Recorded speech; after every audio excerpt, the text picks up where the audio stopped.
päris äge, mis? Need on kõik täiesti uued. Kutt kinkis mulle. Mu vanad enam ei töötanud. Kas sina teadsid, et helkurid ei kesta igavesti? Mina ka ei teadnud. Kutt näitas mulle. Tahad, ma näitan sulle ka.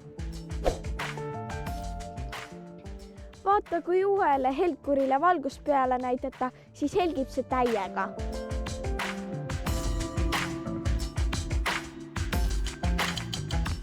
Aga kui helkur on vana, siis seda efekti enam eriti ei ole. Helkur lihtsalt kulub ära ja selle pind ei peegeldu enam. Nagu siis, kui sa peegli ära määrid, ega see siis ennast sealt enam ju ei näe. Tavaline helkur koosnebki väikestest peeglitest ja kui valgus talle peale paistab, tundub nagu helkuri sees läheks tuli põlema. Tegelikult peegeldavad need väikesed peeglid seda sama valgust tagasi. Teeme ühe katse. Vaatame, kas helkuriga inimest on tee ääres paremini näha kui ilma helkurita. Kutt, kas sa oled valmis? Absoluutselt, Meeli. Davai, katse 1. Let's go.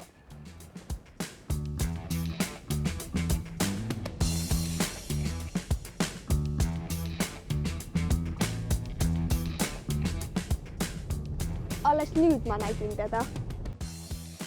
Kuigi jalakäija näeb tuledega autot juba kaugelt, märkab autojuht ilma helkurita jalakäijat lähitulede valgel alles 30 meetri kauguselt. Nüüd teeme katse helkuritega. Mis on? Oleks küll. Meeli, kas oled valmis? Jep, külmavares.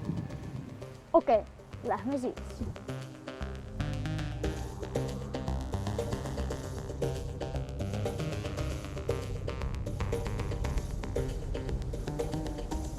Vau, kui hele. Teda on juba nii kaugelt näha.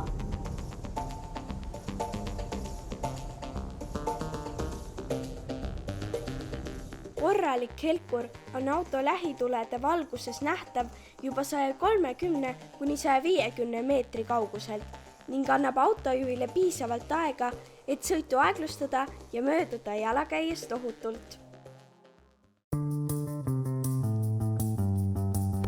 Vähemalt üks helkur võiks olla jope küljes paremal pool. Palu ema või isa appi, siis saad endale helkuri kinnitada nii, et see jääks ema-isa põlve kõrgusele. Seda sellepärast, et sellisel kõrgusel jääb su helkur täpselt auto valgusvihku. Igaks juhuks pane endale vasaku käe peale ka helkur ja väga hea oleks, kui jope küljes oleks ka üks. Mida rohkem, seda uhkem. Näiteks kutt tahab endale netist tellida helkurist kombeka.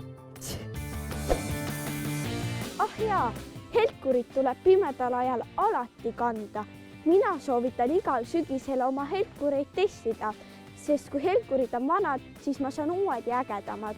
Ja kui su helkur ära kaob, võta telefon kätte ja pane taskulamp põlema, siis oled sa kõikidele autojuhtidele nähtav.